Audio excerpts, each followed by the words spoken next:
श्लोक महला पहला। सिमल रुख सरायरा अत दीरघ अत मुच कोय जे आवे आस कर जाय निरासे कित फल फिके फुल बक बके कम न आवे पत मिठक नीवी नानका गुण चंगिया तत सबको निवे आपको पर को निवे न कोय धर तराजू तोलिए निवे सगोरा होय अपराधी गुणा निवे जो हमता मिल गाए शीश निवाले क्या थे जार दे को सुदे जाए। आशा दीवार भी इस महान रचना की एक 14वीं पौड़ी जिस दे नाल उच्चारण किए हुए साहिब श्री गुरु नानक देव जी महाराज के पावन 2 श्लोक। प्रथम श्लोक विच मनुख दी उस महान भुल उस महान अवगुण का जिक्र करते हैं जिस विच करीबन अज सारा जगत ग्रसिया होया है। मनुख का मूल अवगुण है हौमे रोग मानुख को दीना काम रोग मैगल ब्रशकीना दृष्ट रोग पचमुए पतंगा नाद रोग खप गए कुरंगा जो जो दिसे सो सो रोगी रोग रहत मेरा सतगुरु जोगी। मनुख का जिहड़ा मूल रोग है वो है अहंकार। हाथी का मूल रोग है काम। पतंगे का मूल रोग है दृष्ट रोग। उदा सारा अवगुण दृष्टि ते खड़ा है। भौरे का सारा अवगुण नासका पे खड़ा है और हाथी का सारा अवगुण खलड़ी पे खड़ा है। मनुख का सारा अवगुण मनुख की सोचनी पे खड़ा है, मनुख के मन पे खड़ा है। मनुख का जिहड़ा सूक्ष्म इंद्रा मन है इसते ही मनुख का जिहड़ा मूल अवगुण है अहं भाव मैं हाँ मैं होवां दूजा नहीं होना चाहिए। दूजा अगर है भी तो वह मेरे को दबे होया होवे, मेरे पैरों के थले होवे, मेरी सिर की बराबरी ते ना होवे और मेरे सिर नालों उच्चा ते बिल्कुल ही नहीं चाहिए। मनुख की ये मूल मंग है और हर वक्त जो भी होवे वो मेरे पैरों के थले होवे। अगर कोई उठिया भी है तो उसकी बुलंदी मेरे सिर तक होवे, मेरे सिर तो उच्चा कोई भी नहीं होना चाहिए। जब मेरे सिर तो कोई उच्चा होवे उदा सिर कलम कर दिता जाए, उदे सिर नूं दबा दिता जाए।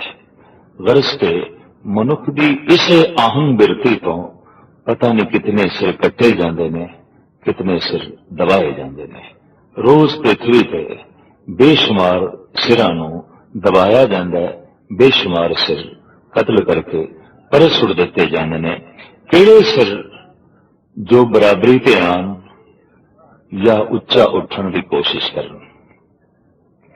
मनुख अपना सिर उच्चा करना चाहता है, दूजियां दे सिर नीवें करना चाहता है और ये मनुख की जन्म तो और युगां ते अंत तो मंग चली आ रही है।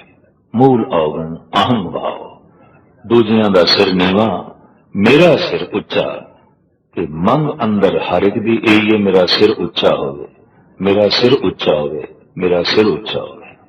और कोई सिर अगर है बाकी तो मेरे पैरों थले चाहिए, नीवे चाहिए ने। इस वास्ते जिसको जितनी ज्यादा ताकत आती है वो दूजियां दे सिर कुचल रहा है या कट रहा है। इस पृथ्वी के पता नहीं कितने सिर कटे जा चुके ने, कितने सिर कुचले जा चुके ने, कितने सिर दबाए जा चुके ने, और सिलसिला ये जारी है, खत्म नहीं होया।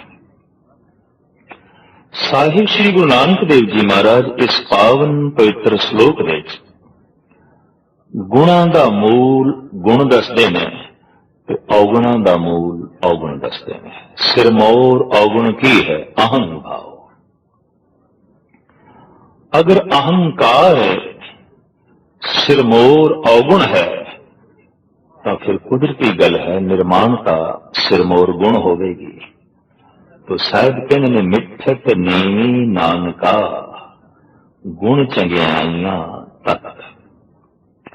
चंगियाइयां दा तत्त निचोड़ मूल मिठत नीवी, निर्माणता और मिठास, बोलां विच मधुरता और जीवन वर्तनी विच निर्माणता। अगर जीवन विच सोचने विच निर्माणता है तो बोलां विच मधुरता होगी। अगर सोचने विच मन विच अहंग भाव है तो बोलां विच कठोरता होगी, बोलां विच सख्ती होगी। और कठोर बोल ते हिंसा करते हैं, कठोर बोल दूजे नूं चोट पहुंचाते हैं। कठोर बोल बोलण वाला महाराज कहते ने उत्ते वास्तविक मूर्ख ही हुंदा। फिक्का मूर्ख आखिए पाना लै सजाए। सतगुरुदेव जी महाराज फरमान करते हैं मिठत नीवी नानका गुण चंगियाइयां तक। तमाम दैवी गुणां दी चंगियाइयां दा तत्त की है? मिठास, बोलां विच मिठास और सोचने विच निर्माणता। जैसे तिल्लां नूं निचोड़ के उन्हां दा तेल कढीदा, बदाम रोगन, फुल्लां दा सेंट कढीदा, इस तरह दुनिया भर दीयां सारियां चंगियाइयां दा अगर कोई निचोड़ है तो वह है निर्माणता और बोलां विच मधुरता ते मिठास। संबंध टुटदे ने कठोर वचनां नाल। जैसे कठोर पत्थर नाल शीशा टुटदा है, कठोर वचनां नाल दिल टुटदे ने, कठोर वचनां नाल हृदय टुटदे ने। इस वास्ते वचनां दी कठोरता एक महान पाप है और इस पाप का उदय होता है अहं भाव तो, हंकार तो। सतगुरुदेव जी महाराज कहते ने ये गुण दैवी संपदा का तत्त है जिंदगी विच, सोचने विच निर्माणता और बोलां विच मधुरता। इस तो उल्ट जिहड़ा हंकारी है उहदे वास्ते आपने जो बड़ा सुंदर एक प्रमाण दे के समझाया वो ऐसा, सिमल रुख सराया अत दीरग अत मुच। दरख्तां विचों सिमल दा दरख्त बड़ा उच्चा है, बड़ा सीधा है, बड़ा इसका जो है विस्तार है, बुलंदियां नूं छूंदा है। गगन चुंबी इहदियां शाखां ने, इहदे पत्ते ने, इहदियां टहनियां ने। दरख्तां विचों अत्यंत उच्चा सीधा फैलिया होया महाराज कहने बहुत वड्डा, बहुत दीरग, बहुत सीधा, लेकिन ओए जे आवे आस कर जाहे निराशे कित। दूरों उड़दे पंछी जे ए आस करके आवन ये दरख्त बहुत वड्डा है, ये दरख्त बहुत दीरग है, इहदियां शाखां गगन चुंबी ने। सिर्फ उसके वड्डपणे नूं सामने रख के आशा रख के आन तो महाराज कहते ने वो हुण निराश होकर किधर जान। भाव निराशे होंदे ने, मायूसी होंदी है। पंछी की आशा तो यह होंदी है कि छाया मिले, फल मिले। तो ये दोवें सिमल दे दरख्त दे कोल नहीं है। हंकारी कोल दरअसल हलीमी स्वभाव नहीं है, वो किसी का आसरा नहीं बनता और किसी की आस पुजांदा ही नहीं। जो मनुख किसी को निराश तोड़ देंदा है ये भी घोर पाप है। और खास करके एक छोटा आवे तो एक वड्डा उसकी आस ना पूरी करे अपनी योग्यता के मुताबिक, तो यह भी एक घोर पाप है। इस दुनिया विच कोई विरले ही वड्डे मनुख ने जो छोटियां की आस पूरी करते हैं। जिहड़ा थोड़िया होया है, जिहड़ा छोटा है, आखिर वो आस रख के किसी वड्डे पास ही आ सकता है। निर्धन धनवान दे कोल आ सकता है, निर्बल बलवान दे कोल आ सकता है, और इसी तरीके नाल मासूम ते पवित्र किसी बहुत वड्डे सत्ताधारी पास आ सकता है। जिस पे जुल्म होया है, जो मजलूम है, वो इंसाफ लैन लई किसी राजे कोल ही आ सकता है। ये ते एक नियमावली है। अगर धनवान कोल निर्धन दी इच्छा नहीं पूरी हुई, बलवान कोल निर्बल दा दरअसल दिल ते दुख नहीं वंडाया गया, और एक मजलूम नूं सत्ताधारी दे पासों न्याय नहीं मिलिया, इंसाफ नहीं मिलिया, तो महाराज कहंदे ते सिमल रुख की तरह है। उच्चा जरूर है, वड्डा जरूर है, दीर्घ जरूर है, फैलिया होया जरूर है, दरख्तां दी सब तो बुलंद है, लेकिन किसी का आसरा नहीं है, किसी की ढारस नहीं बनाता, किसी का सुख का बायस ये नहीं बनता। दुनिया विच सिमल रुख की तरह पता कितने ही मनुख ने, धन संपदा की बुलंदी उन्हां दे कोल है, राज सत्ता की बुलंदी उन्हां दे कोल है, और कई दफा कला गुणा की बुलंदी उन्हां दे कोल है, लेकिन वो किसी नियासरे का आसरा नहीं बन सकते, किसी लोड़वंद की लोड़ पूरी नहीं कर सकते। कि जो वड्डा होके किसी लोड़वंद की पूर्ति नहीं कर सकता, जो महान चोटी का धनवान होके किसी निर्धन का आसरा नहीं बन सकता, जो महान बलवान होके किसी मजलूम का आसरा नहीं बन सकता, तो साहब कहने कि सिमल रुख है। सूरमा एक ओही है, बड़ा सुंदर वाक है गुरु ग्रंथ साहब जी महाराज दे। सूरा सो पहचाने ने जो लड़े दीन के हेत, पुरजा पुरजा कट मरे कबू न छाड़े खेत। दीन के हेत, दीन तो मुराद निमाना निताना गरीब मुफलिस कमजोर। सूरमा वो है जो किसी कमजोर की बांह पकड़े, और जालिम वो है जो किसी कमजोर दियां बांवां तोड़ दे, कट दे। जालिम वही है, जाबर वही है कि किसी मजलूम कमजोर निमाणे निताने दियां दोवें भुजावां कट के रख दे। और सूरमा वो है, महाबली वो है कि किसी कमजोर बांवां दा आसरा बन जाए, किसी कमजोर बांह दे नाल अपनी बांह जोड़ के उन्होंने बलवान बना देवे, उन्होंने महान बना देवे। बस वो जोर सूरमा है। सूरमे वो नहीं जो किसी की बांवां तोड़ देंदे ने, सूरमे वो जो कमजोर की बांह नाल जोड़ के उन्होंने बलवान बना देंदे ने, किसी की बांह बनते हैं, किसी का आसरा बनते हैं, किसी की ढारस बनाते हैं। जिथे सूरमा वो है, उथे धनवान भी वो है जिदा दिल वड्डा है, जिदे धन तो किसी ने सुख मिल सकता है। गुणवान भी वही वड्डा है जो अपने गुणों को वंडदा है, तकसीम करता है, होर भी कईयां की झोली विच गुणों को पाउंदा है। गुणवान होके अगर गुण नहीं वंड रहा, धनवान होके अगर निर्धन का आसरा नहीं बन रहा, तो बलवान होके किसी कमजोर की बांह नहीं पकड़ता, तो महाराज कहते कि सिमल रुख की तरह है। ना वो गुणवान है, ना वो धनवान है, ना ही वो बलवान है। वो तो सिमल रुख की तरह है, उच्चा जरूर है, फैलिया हुआ जरूर है, पसरिया हुआ जरूर है, लेकिन ओए जे आवे आस कर जाए निराशे कित। वो जो आस करके आए ने फल दी, छाया दी, आसरे दी, वो हुण निराश होकर किथे जान, भाव निराश ही जाणगे। इस सिमल रुख पासों उन्हां दी इच्छा की पूर्ति हो नहीं सकती। साहब कहते हैं फल फिके फुल बक बके कम न आवे पथ। क्या सिमल दा रुख फलीभूत नहीं होंदा? ਉਹਨੂੰ ਫਲ ਨਹੀਂ ਲੱਗਦੇ, ਫੁੱਲ ਨਹੀਂ ਲੱਗਦੇ। ਉਹ ਜੋ ਆਉਂਦੇ ਨੇ ਉਹ ਪੰਛੀ ਜੋ ਨਿਰਾਸ਼ ਚਲੇ ਜਾਂਦੇ ਨੇ, ਕਿ ਇਹ ਫਲੀਭੂਤ ਨਹੀਂ ਆਉਂਦਾ, ਕਿਆ ਇਹਦੇ ਕੋਲ ਫਲ ਨਹੀਂ, ਕਿਆ ਇਹਦੇ ਕੋਲ ਫੁੱਲ ਨਹੀਂ। ਦਰਖਤ ਦੇ ਫਲ ਨੇ, ਦਰਖਤ ਦੇ ਫੁੱਲ ਨੇ, ਮਨੁੱਖ ਕੋਲ ਵੀ ਫੁੱਲ ਨੇ, ਮਨੁੱਖ ਕੋਲ ਵੀ ਫਲ ਨੇ। ਮਨੁੱਖ ਦਾ ਫਲ ਹੈ ਉਹਦੀ ਔਲਾਦ, ਸਰੀਰ ਦਾ ਫਲ ਹੈ, ਤਨ ਦਾ ਫਲ ਹੈ। ਔਲਾਦ ਇਹ ਮਨੁੱਖ ਦਾ ਫਲ ਹੈ।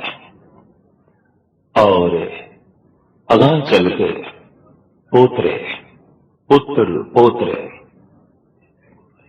ये तरह तरह के फल ने फुले हुए।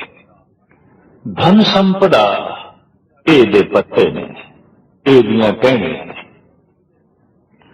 पर महाराज कहते फल फिक्के फुल बक बके कम ना आवे पत।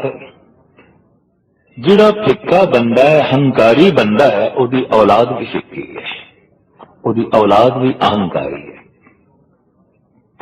उहदे पुत्र पोतरे, उहदे फल ते फुल भी फिक्के ने, किसी काम दे नहीं।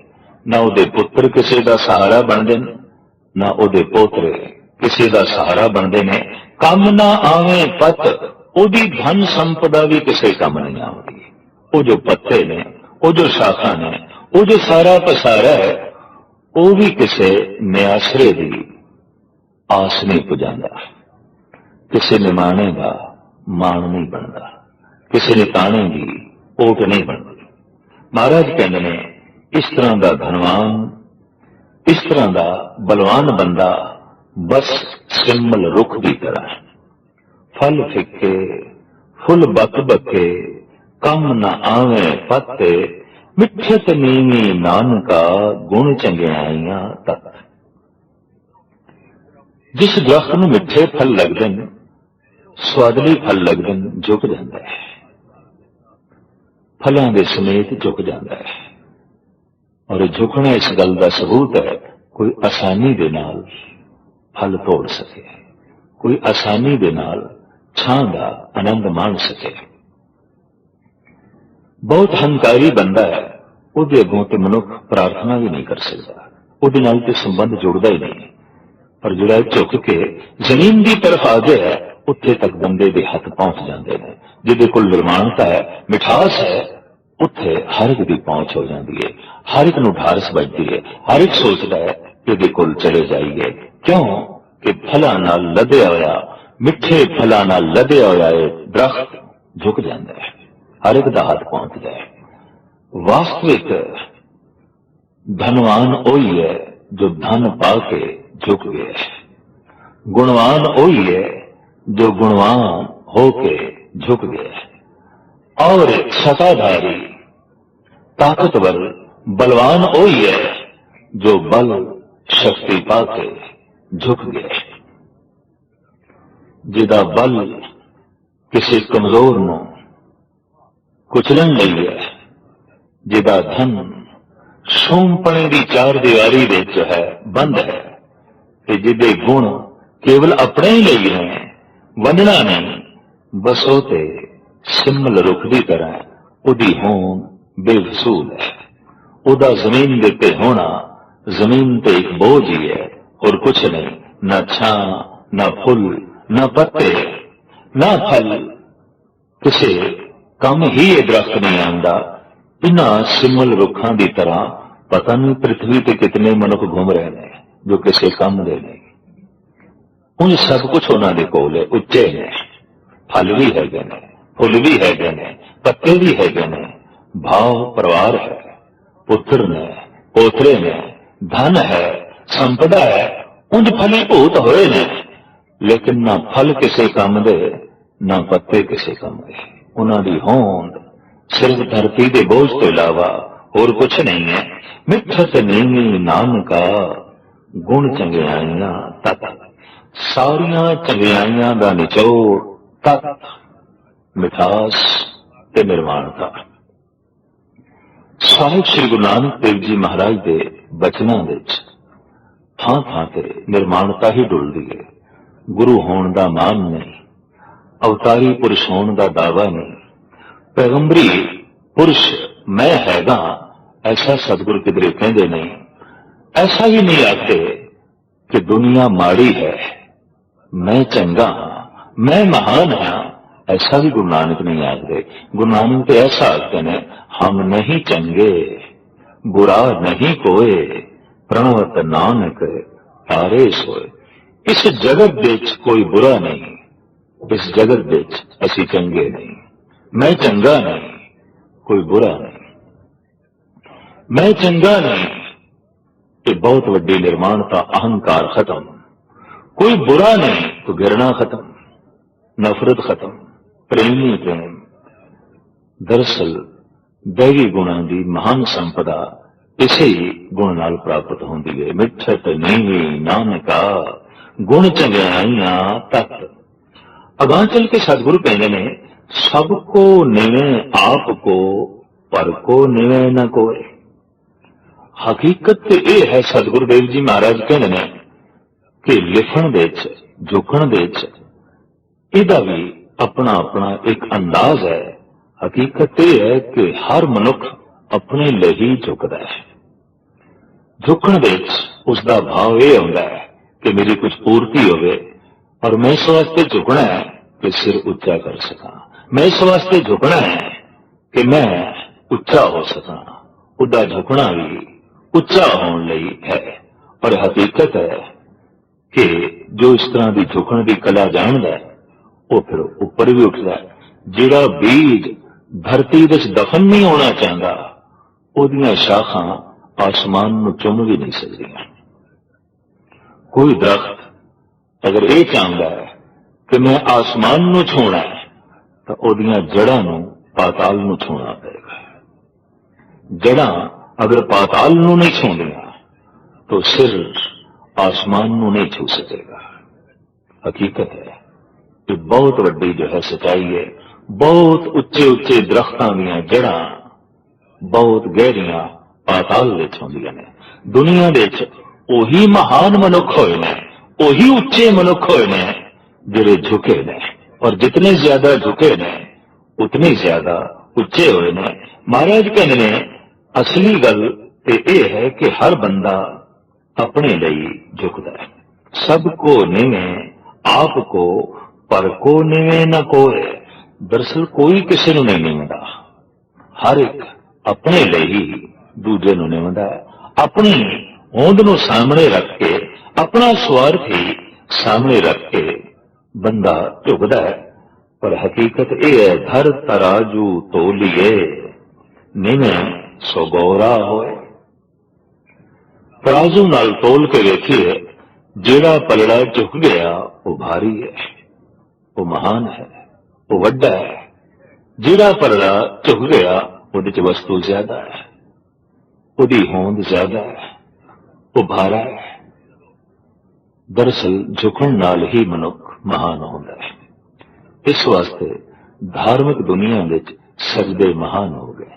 धार्मिक दुनिया विच सजदा उत्तम कर्म हो गया। मत्था टेकना एक महान रस्म प्रचलित हुई। इस्लाम विच बार बार सजदा करना, नमाज विच बार बार मत्था टेकी जाना, इसकी बहुत वड्डी महानता हो गई। और बार बार दा झुकना महज इसलिए है कि ऐ बंदे तू झुक, निर्वाणता सीख, गरीबी सीख। तेरा सिर ताई आकाश नूं छू सकेगा, पहले जमीन नूं छूए, पहले थल्ले झुके। तो महाराज कहते ने, धर तराजू तौलिए निवे सो गौरा होए। अपराधी दूणा निवे जो हंता मिर्गा। किसी दा ज्ञान कपट ते खड़ा हो सकता है, किसी दा दान अहंकार ते खड़ा हो सकता है, किसी की पूजा वहम ते खड़ी हो सकती है, और किसी भी ये मिठास, ये निर्माणता, ये झुकना पाप पे ही खड़ा हो सकता है। अगर एक काम चंगा करना है तो उसका आधार भी चंगा रखिए। कच्चियां बुनियादों पे पक्के महल उसारने बड़ी कठिन गल है, बड़ी औखी गल है। जे पक्के महल उसारने ने तो फिर बुनियाद भी पक्की चाहिए, वरना पक्के महल उसरने औखे हो जाएंगे। महाराज कहना अपराधी दूना में जो हंता मिर्गाए। कई दफा तो देखने दे आया कि अपराधी बहुत झुकदा है, गुनाहगार बहुत झुकदा है, और गुनाहगार इसलिए नहीं झुक रहा कि मैं गुनाहां दी पंड नूं सुटना है, वो जरा इस वास्ते झुक रहा है ताकि गुनाह दी पंड दे च होर गुनाह पा छड्डां, गुनाह दी पंड नूं होर बारा करां, इहदे च होर गुनाह पावां तो पंड दे च होर कुछ भरन लई पंड नूं नीवां करना पैंदा, सिर नूं नीवां करना पैंदा। तो महाराज ने एक उदाहरण दिता है, जैसे कि शिकारी जदों हिरन दा किसी जंगली जानवर दा शिकार निशाना बनांदा है तो जमीन ते लेट जांदा है और शिश्त लांदा है, निशाना बनांदा है। हुण जमीन ते लेटना दरअसल ये जंगली जानवर नूं मत्था टेकना नहीं है, ये हिरना नूं मत्था टेकना नहीं है, ये हिरन दी जिंद जान खोना है। उन्होंने निशाना बना के उन्होंने मौत दे घाट उतारना है। किसी के अगों झुक के उन्होंने मौत दे घाट भी उतारिया जा सकता है, किसी के अगों झुक के उन्होंने बहुत कुछ दिता भी जा सकता है, उन्होंने सम्मान दिता जा सकता है, आदर दिता जा सकता है, सुख दिता जा सकता है, सत्कार दिता जा सकता है, मान प्रतिष्ठा दी जा सकती है, पर झुक के अगले की जिंद जान खोई भी जा सकती है। जैसे कि शिकारी खो लेंदा है, जमीन ते लेट गया है, निशाना बनाया है, खिंच के तीर मारे है, हिरन ढेरी हो गया, तड़प के उसके प्राण निकले हैं। कि जमीन पे जो झुकया सी वास्तविक इसका झुकना भी मारना ही सी, अगले नूं जो है खत्म करना सी। तो किधरे ऐसा हो सकता है दान हंकार ते खड़ा होवे, ज्ञान कपट ते खड़ा होवे, ते निर्माणता बहुत वड्डी धोखे ते अपराध ते खड़ी होवे। उसका भी सतगुरु जिक्र करते हैं, जब झुकना है तो दूसरे के अगों ही झुकना है, दूजे नूं सत्कार देना है, सम्मान देना है, और इस ढंग नाल झुकना है कि अपना वड्डपना किधरे भी जाहिर ना होवे, अपनी होंद किधरे भी जो है जाहिर ना होवे। अपराधी दूना में जो हंता मिर्गाए। अपराधी कई दफा दुगना झुकदा है, जिन्हें जीवां की हत्या करने वाला शिकारी हिरना दे अगों झुकदा है, ते झुक के हिरन नूं जो है मारदा है। शीश निवाइए क्या थी है, जां हृदय को शुद्धे जाए। इस तरह का सिर झुकाना कीमे रखता है जब हिरदा झुकया ही नहीं, मन झुकया ही नहीं, सिर जमीन ते है, हिरदा आसमान ते है। सिर जमीन ते झुक रहा है, मन आसमान दियां बुलंदियां नूं छू रहा है। महाहंकार महाकठोरता सिर्फ सिर नहीं है। तो महाराज कहने ने इस तरह का सिर झुकना बेमैनी है। शीश निवाइए क्या थिए, जां हृदय को शुद्धे जाए। सिर झुके है ते मन झुके है, ऐसा मनुख सब तो उत्तम है। ऐसा मनुख इस गल का सबूत है कि फलदार दरख्त है, लोगों नूं इस तो मिठास मिलेगी, रस मिलेगा, आनंद मिलेगा। यकीन जानो कि दुनिया के अगर जगत नूं किसी ने दिता है कुछ तो मिठत नीवी नानका गुण चंगियाइयां तत। इस तरह का चंगियाइयां का तत जिन्हां कोल सी, मिठास ते निर्माणता उन्होंने ही दिता है, उन्होंने लोगों दी झोलियां भरियां ने। महला पहला। पढ़ पुस्तक संध्या बादं, सिल पूजस बगल समाधं। मुख जूठ बिबु खंसारं, त्रैपाल तिहाल विचारं। गलमाला तिलक लिलाटन, दुर्दोती वस्त्र कपाटन। जे जानस ब्रह्मं कर्मं, सब हो कट निश्चय कर्मं। कहु नानक नेचो ध्यावे, विन सतगुरु बात न पावे पौड़ी। कपड़ रूप सुहावना, छड़ दुनिया अंदर जावना, मंदा चंगा अपना आपे ही कीता पावना। हुक्म किए मन भाव दे राही दे अगे जावना, नंगा दोजक चालिया तां दिसे खरा डरावना। करो गुण पछोतावना, करो गुण पछोतावना। 14वीं पौड़ी नाल संबंधित श्लोक पढ़ पुस्तक संध्या 12। इस तो पहला श्लोक जिस विच अहंकारी की तशरीह सतगुरां ने सिमल रुख दे नाल दित्ती है। सिमल रुख दे पत्ते फुल ते फल सारे एक है और किसी लई आधार आसरा भी नहीं बनते। अहंकारी भी औलाद भी हंकारी, भाव वो भी किसी का सहारा नहीं बनती और किसी को टेक नहीं देती। साहिब इस कहते हैं जे जानस ब्रह्मं कर्मं सब फोकट निश्चो कर्मं। जे कोई मनुख वास्तविक धर्म दे ओ कर्म जानदा है जिहदे नाल ब्रह्म की प्राप्ति होंदी है तो उसनों ये कर्म फोकट जानणगे। फोकट तो मुराद है वो कर्म जिहदा मुआवजा कुछ भी ना मिले, वो कर्म जिन्हों कीतिया समा जाया होवे, समा सफल ना होवे, वो कर्म जो जीवन का बोझ बन जान, जीवन के तनाव नूं खत्म ना करन, वो कर्म जो रस्ते का रोड़ा बन जान, मार्ग नूं साफ ना करन, सुथरा ना करन। तो ऐसे किड़े कर्म ने? भावनाहीन, यकीनहीन, श्रद्धा तो बिना, सूझते समझ तो बिना जितने भी कर्म किए जाएंगे वो बोझ ने। साहिब कहते ने जो जो कर्म कियो लालच लग, कहें तैं आप बंधायो। जिस कर्म दे नाल लालच जुड़ जाए, जिस कर्म दे नाल अहंकार जुड़ जाए, जिस कर्म दे नाल वासना जुड़ जाए, जिस कर्म दे नाल दुबदा जुड़ जाए, वो हर कर्म जीवन लई बोझ है। ये कर्म चाहे दुकान से बैठ के किया जाए, चाहे गुरुद्वारे बैठ के किया जाए। पढ़ पुस्तक संध्या 12, सिर पूजस बगल समाधन। पुस्तकां नूं सामने खोल के पढ़ता है और पढ़न तो बाद वाद विवाद करता है, बहस मुबासे।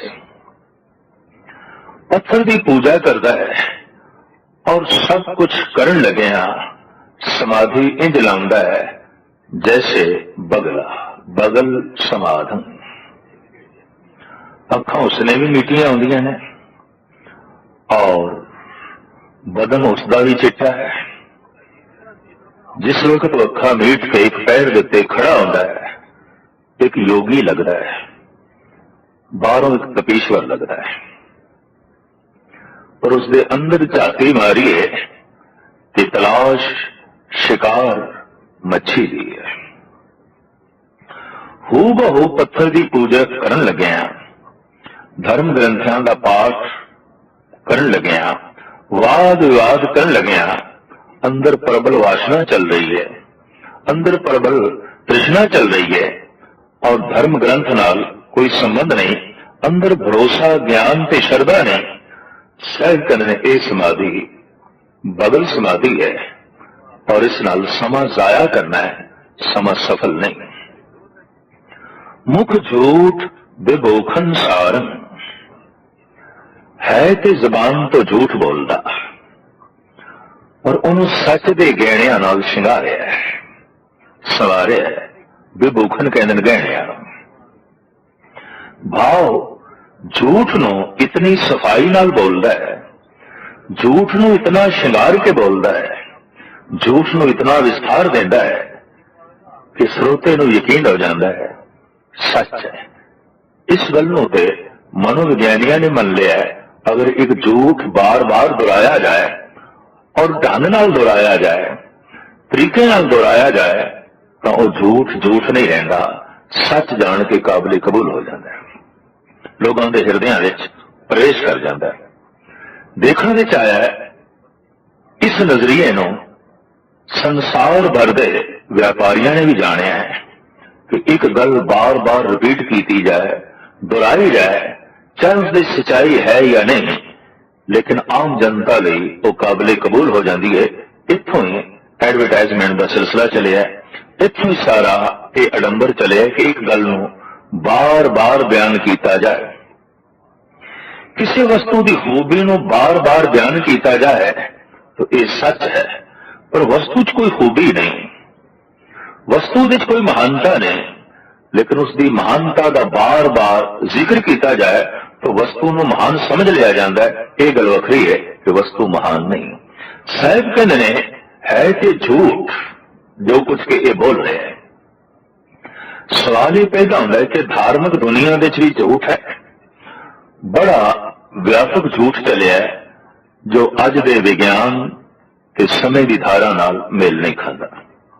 बेशतर ऐसिया गल्लां ने, ऐसिया कहानियां ने जिन्हों अज का विज्ञान रद्द करता है, अज का समा नाल चलता नहीं। लेकिन फिर भी अगर कोई हिरदे उसनों तस्लीम करते हैं तो महज इस बिना से कि उन्होंने इतना दोहराया गया और ऐसे सोने ढंग नाल दोहराया गया कि जगत लई वो काबिले कबूल हो गया है। मुख झूठ विभूखन सारन है ते झूठ जो मुंह विच बोल रहा है, पर उन्होंने सच दे गहने पवा दिते गए ने। झूठे तो झूठा मनुख भी दावे नाल कहंदा है जो मैं कह रहा ये सच कह रहा। सच उस नाल जोड़ना ही पैंदा है, सच का शिंगार देना ही पैंदा है, सच नाल उन्होंने सवारना ही पैंदा है, वरना झूठ अपने आप विच मुर्दा है, चल ही नहीं सकेगा।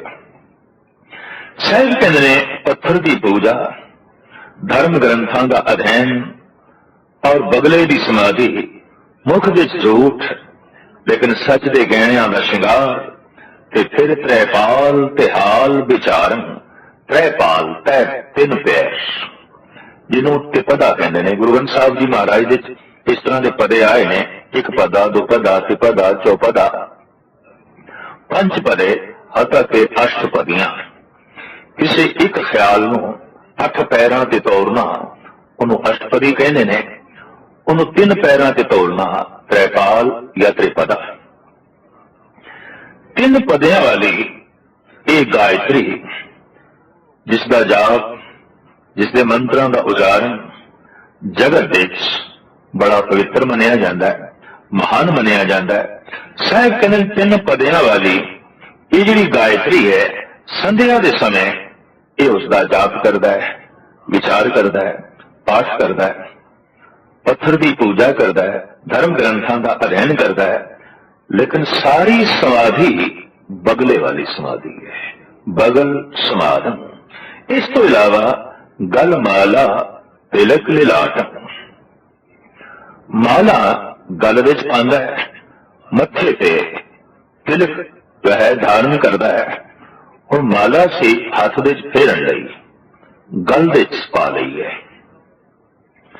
सिर्फ इस वास्ते कि माला धर्म का एक चिन्ह है। धार्मिक दिखाई दे जाना एक श्रृंगार है, तो धर्म की दुनिया दे बड़े श्रृंगार ने, और श्रृंगार करके ही बहुत सारे लोग धार्मिक बने हुए ने। ये श्रृंगार एक पासे कर दईए तो मनुख का धार्मिक होना इंज बह जाएगा जिवें बरसात विच कच्चा रंग रह जाता है। साहिब कहन गल माला तिलक लिलाटन। गल विच रुद्राक्ष दी या तुलसी की माला पहनी हुई है, मस्तक से तिलक लाया हुआ है, दो धोती वस्त्र कपाटन। नियम पूर्वक धोतियां दो रखिया हुई ने, और वेदां का पाठ करन लग्या रेशमी कपड़े पहन लेंदा। रेशमी कपड़ियां नूं पावन मनिया गया, पवित्र मनिया गया। जबकि देखा जाए हजारों कीड़ियां ਨੂੰ ਮਾਰ ਕੇ ਥੋੜਾ ਜਿਹਾ ਰੇਸ਼ਮ ਪ੍ਰਾਪਤ ਹੁੰਦਾ ਹੈ ਔਰ ਉਸ ਰੇਸ਼ਮ ਦੇ ਵਸਤਰ ਬਣਦੇ ਨੇ। ਕਿਸ ਨਾਲ ਤੇ ਰੇਸ਼ਮ ਨੂੰ ਪਾਵਨ ਆਖਿਆ ਹੈ, ਪਵਿੱਤਰ ਆਖਿਆ ਹੈ, ਇਸ ਦਾ ਕੁਝ ਵਿਗਿਆਨਕ ਤੱਕ ਸਾਹਮਣੇ ਨਹੀਂ ਆਇਆ। ਪਵਿੱਤਰ ਜਾਣ ਕੇ ਪਹਿਨਦਾ ਹੈ ਰੇਸ਼ਮੀ ਕੱਪੜੇ, ਧੋਤੀਆਂ ਦੋ ਰੱਖਦਾ ਹੈ, ਸਵੇਰੇ ਹੋਰ ਸ਼ਾਮੀ ਹੋਰ, ਮੱਥੇ ਤੇ ਤਿਲਕ ਲਾਉਂਦਾ ਹੈ, ਸਾਰੇ ਇਸ ਤਰ੍ਹਾਂ ਦੇ ਕਰਮ ਕਰਦਾ ਹੈ। ਸਾਹਿਬ ਸ੍ਰੀ ਗੁਰੂ ਨਾਨਕ ਦੇਵ ਜੀ ਮਹਾਰਾਜ ਅਖੀਰ ਵਿੱਚ ਫਰਮਾਨ ਕਰਦੇ ਨੇ, ਜੇ ਜਾਣਸ ਬ੍ਰਹਮੰ ਕਰਮੰ, ਜੇ ਬ੍ਰਹਮ ਦੀ ਪ੍ਰਾਪਤੀ ਦਾ ਇਹ ਕਰਮ ਜਾਣਦਾ ਹੋਵੇ ਤਾਂ ਉਸ ਦੇ ਸਾਹਮਣੇ ਸਭ ਫੋਕਟ ਨਿਸ਼ਚੋ ਕਰਮੰ, ਇਹ ਸਪਸ਼ਟ ਹੋ ਜਾਏਗਾ ਕਿ ਇਹ ਸਾਰੇ ਕਰਮ ਫੋਕਟ ਨੇ, ਫਿਜ਼ੂਲ ਨੇ, ਵਿਅਰਥ ਨੇ। तो सार्थिक कर्म केड़ा है? ਜਿਹਦੇ ਕੀਤਿਆਂ ब्रह्म की प्राप्ति होवे, ईश्वर की प्राप्ति होवे, अगर ये व्यर्थ है तो साहिब कहते ने, कहो नानक निश्चो ध्यावे, निश्चय नाल प्रभु दे ध्यान जोड़े। और गल स्पष्ट हो गई निश्चय की। पत्थर की पूजा अगर निश्चय बढ़ा गई है तो उस निश्चय का सदका सारा संसार उस लिए परमात्मा की मूर्ति होवेगा। निश्चय वध गया है वेदां का पाठ करदे आया तो सारा संसार उस लिए धार्मिक ग्रंथ हो गया। निश्चय वध गया प्रभु विच तो सारे गुण परमात्मा दे उहदे कंठ दा हार बन जाणगे, माला बन जाणगे। अगर निश्चय पूरा हो गया है तो उन्हों हर पासे गायत्री का जाप होंदा दिखाई देगा। भाव परमात्मा के बोल तो किथे नहीं निकले हुए, किस थां ते प्रगट नहीं, किस थां ते लिखे हुए नहीं, उन्होंने हर थां लिखे हुए दिखाई देंगे। गुरु ग्रंथ साहब जी महाराज विच कदी एक अरदास है और अरदास ये है, डोलन ते राखो प्रभु नानक दे कर हथ। हे प्रभु अपना हस्त मस्तक ते रख ताकि मन डोले ना, मन विच निश्चय बनया रहे। अक्सर देखने विच आया है कि जद मनुख का निश्चय डोलता है, शक प्रबल होता है, पिछे मुड़ जाता है। जद श्रद्धा बनती है, निश्चय टिकता है कि थोड़ा जिहा अगे जाता है। सारा जीवन इस तरीके नाल बतीत हो जाता है, शक श्रद्धा, शक ते श्रद्धा। श्रद्धा पैदा हुई एक कदम अगे और शक पैदा होया एक कदम पीछे। जगत विच ऐसा भी कुछ है जिस नाल श्रद्धा बनती है, पर जगत विच ऐसा बहुत कुछ है जिस नाल शक बनता है। संसार नूं पढ़िए, संसार के हालात का अध्ययन करिए, संसार विच जो कुछ हो रहा है इस सब कुछ नूं वेख के, पढ़ के, सुन के शक बनता है। धार्मिक मंदिर दे चले जाते हैं, धार्मिक ग्रंथ का पाठ पठन करते हैं, थोड़ा जिहा निश्चय बनता है, थोड़ी जिहा श्रद्धा बनती है, ते जीवन सारे का सारा शक ते श्रद्धा विच बतीत हो जाए। एक कदम अगे ते एक कदम पिछे, इस तरह का मनुष्य अंतिम समय तक भी किधरे पहुंचेगा नहीं।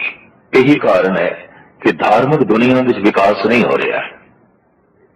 एक कदम अगे एक कदम पीछे।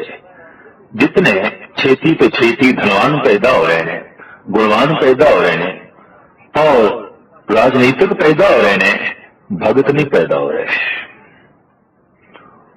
भगतां का इतना विकास नहीं हो रहा। धार्मिक दुनिया इतनी उन्नत नहीं हो रही जितनी धन की दुनिया उन्नत हो रही है, राजनीतिक दुनिया उन्नत हो रही है और विज्ञान की दुनिया उन्नत हो रही है। धर्म की दुनिया उतनी विकसित नहीं हो रही। उसका मुख्य कारण यह है कि शक ते श्रद्धा, शक ते श्रद्धा, एक कदम अगे एक कदम पीछे। अगर जीवन भर ऐसा होता है तो मनुष्य किधरे भी नहीं पहुंचता। यही कारण है कि देखा जाता है 40-40 साल तो जिन्होंने धार्मिक साधना करदियां हो गए ने, धार्मिक मंदिरां दे अपना सिर रगड़दियां हो गए ने, वो भी किधरे पहुंचे नहीं। अज तो 40 साल पहले जिथे सन अज भी उत्थे ने। और आम तबके च अगर नास्तिकता जन्म लेंदी है तो उन्होंने मनुखा नूं वेख के जन्म लेंदी है जो 40 साल हो गए ने, एक कदम भी अगे नहीं चले, लेकिन चले बहुत ने। हजारां कदम चले ने, लेकिन इस ढंग नाल चले ने कि एक कदम अगे एक कदम पिछे, थके ने, टुटे ने, बहुत कुछ किया है, लेकिन विकास नहीं होया, उन्नति नहीं हुई। कुछ अगे खिंचता है तो कदम अगे, पर कुछ पीछे भी खिंचता है। संसार पीछे है, निरंकार अगे है, ते खिंच दोहां दी बराबर है।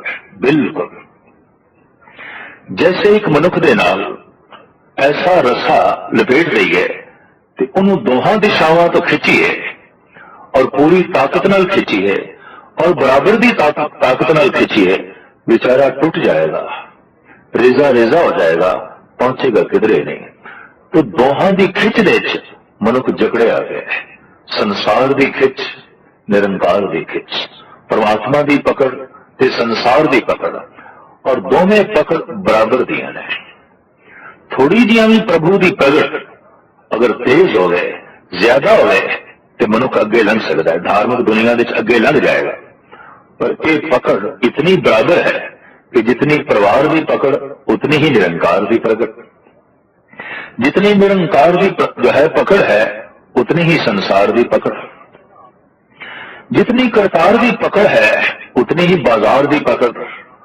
और इस पकड़ विच दोहां दिशावां की खिंच विच मनुख का भरता हो गया है, मनुख का कचूमर निकल गया है और एक किधरे पहुंचता होया दिखाई नहीं दे रहा। साहिब कहते ने, ऐ मनुख, जिस नाल तेरा निष्ठा डोले उस तो बचन की कोशिश कर, ते जिस नाल तेरा निष्ठा वधे उस दे नेड़े आ। सत्संग का मतलब ही इतना ही है, रोज रोज सत्संग, इसका इतना ही मतलब है कि अपने निश्चय में वधा। सत्संग का फल मिल रहा है, असी इसे पैमाने नाल नाप सकते हैं कि श्रद्धा वध रही है कि नहीं। अगर वध रही है तो सत्संग का फल नाल दे नाल मिल रहा है। अगर श्रद्धा वध रही है तो सुने हुए कीर्तन का, कीते हुए पाठ का फल नाल दे नाल मिल रहा है। श्रद्धा का वधना ही सत्संग का जो है फल है। इस वास्ते साहिब कहते ने, कहो नानक निश्चो त्यावे विण सतगुर वाट ना पावे। पर निश्चय की ये वाट, भरोसे का ये मार्ग, श्रद्धा का ये मार्ग बिना गुरु की संगत तो प्राप्त नहीं होगा, बिना सत्संग तो प्राप्त नहीं होगा। निश्चा सत्संग दे च ही मनुख का जो है बजदा है। जिथे सत दी विचार, जिथे सत दा चिंतन, जिथे सत दी प्रेरणा होवे, उस माहौल विच मनुख रोज जावे तो निश्चा वधदा जाएगा। कुछ दिन नागा पावे तो कई दफा बने होया निश्चा भी डोल जाता है।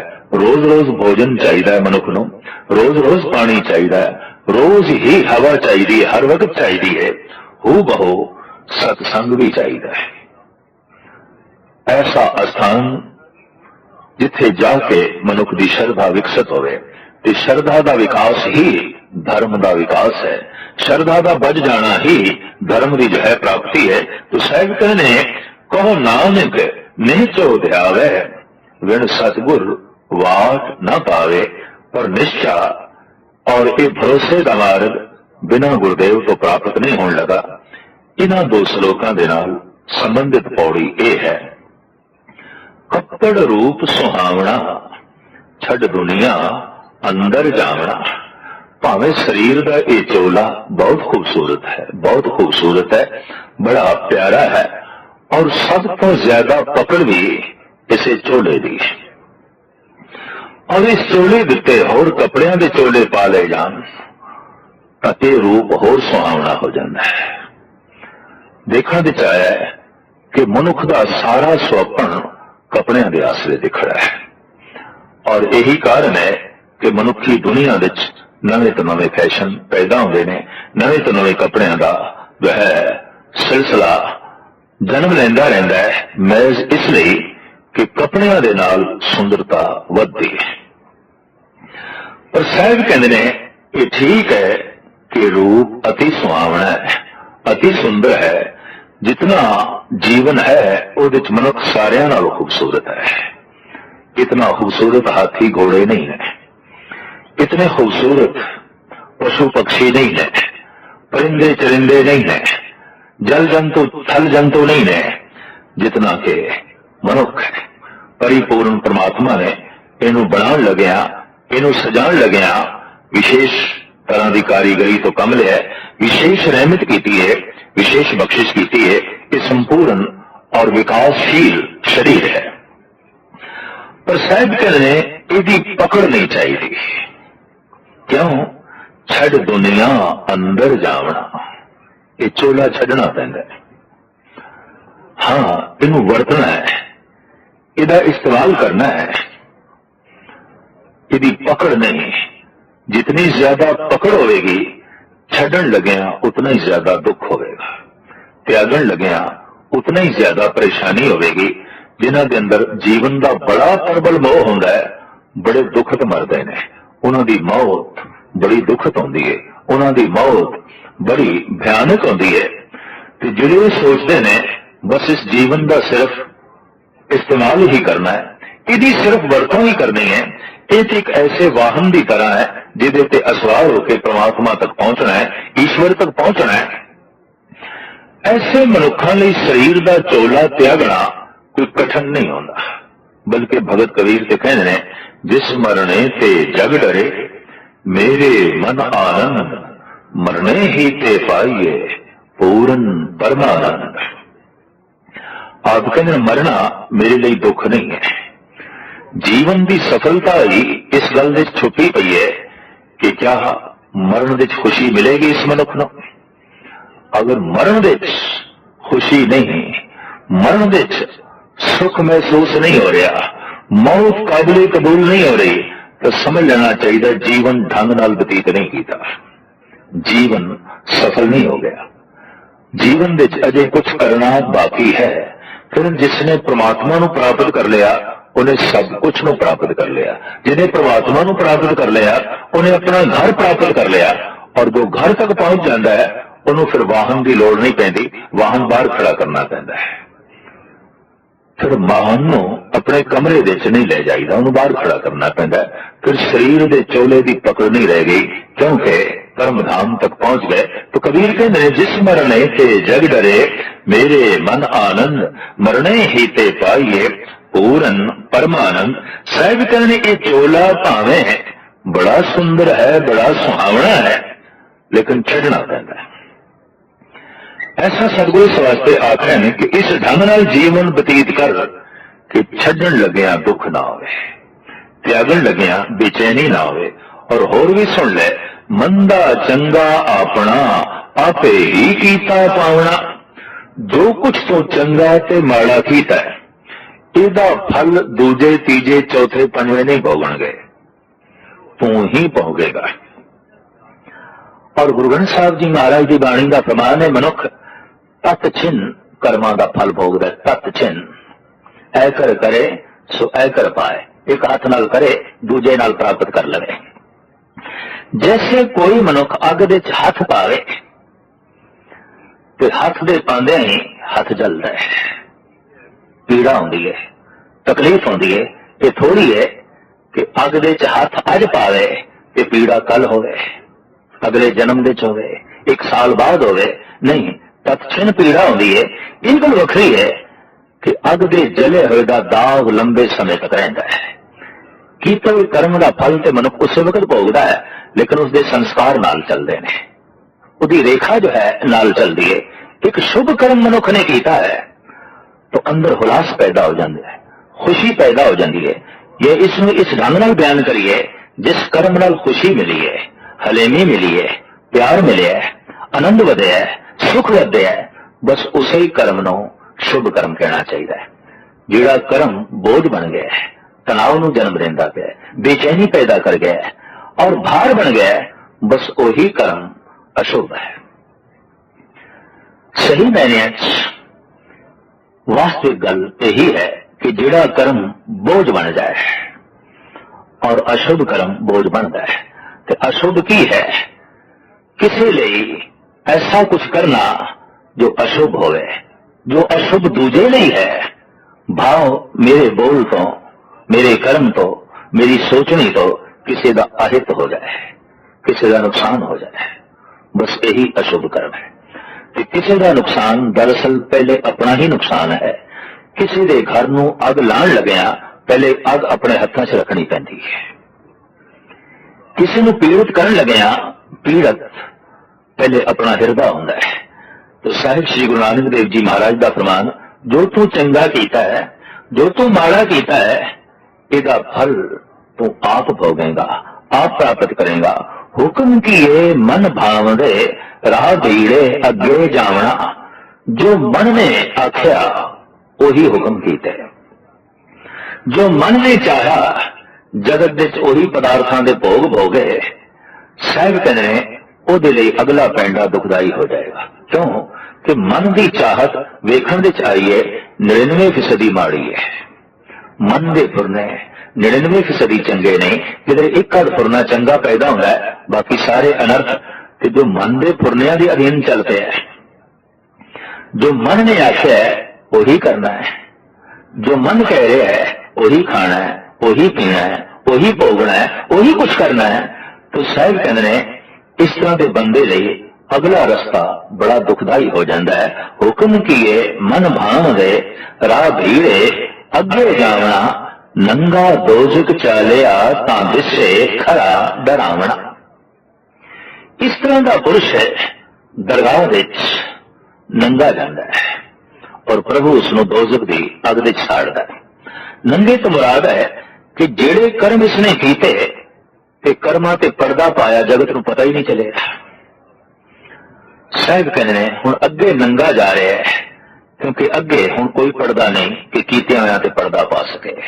कीता होया सब कुछ सामने आ गया। अंतिम समय शरीर नूं दफन कर दिता जाता है या जला दिता जाता है। अगे जो जाता है वो संस्कारां दा ढांचा जाता है। जीवन भर जो कुछ कीता है वो नाल लिखिया है, मिटदा नहीं है। महाराज कहते काया कागज मन परवाना, सिर के लेख न पढ़े ही आना। बड़े बड़े ग्रंथ पढ़ लेना है, बड़िया बड़िया किताबां पढ़ लेना है, पर सिर के लेख तेन पढ़न की जांच ही नहीं आई। महाराज कहते दरगे पढ़िए तीने लेख, खोटा काम न आवे वेख। दरगाह विच ये तिन्ने लेख पढ़े जाणगे, जो तू बोल के कीते, जो तू सोच के कीता और जो तू हथा पैरां नाल कीता। इन्हों वाचक कर्म कहते हैं, शरीरक कर्म, वाचक कर्म, मानसिक कर्म। ये तीन तरह के जो लेख तू लिखे ने दरगाह दे सारे पढ़े जाणगे, वाचे जाणगे। ये गल वखरी है कि तू अपनी सोचनी ते पर्दा पाया, तू अपने कीतियां ते भी पर्दा पाया और तू अपने बोले हुए ते भी पर्दा पाया। लेकिन ये शरीर का पर्दा और ताकत का पर्दा, धन का पर्दा, शक्ति का पर्दा, एक कबर विच या चिता विच दफन हो जाना है, जल जाना है। तो साहिब कहते नंगा दोजक चालिया तां दिसे खरा डरावना। अगां चल के इंज डरावना प्रतीत होता है ज्यों डरना खेत माहे डराया। जिवें खेत विच एक चोला टंग देंदा है पुराना किसान, पर उहदे च जिंद जान ते नहीं आउंदी, वो सिर्फ पंछियां नूं डराउण दी खातर होंदा है। ऐसा मनुख जब पर्दा उसका उगड़ जाता है तो जगत लिए डरावना होता है, बिल्कुल डरावना।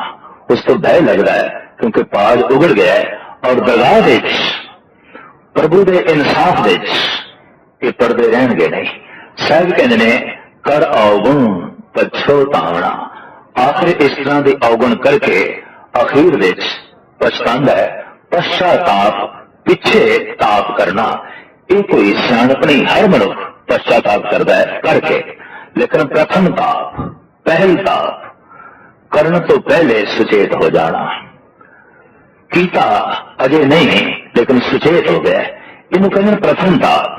लेकिन कर चुके हैं तो फिर ताप पैदा हुआ है, इन्हों कहते पश्चाताप, पश्चात ताप, पिछे ताप पैदा होना, पिछे अफसोस पैदा होना।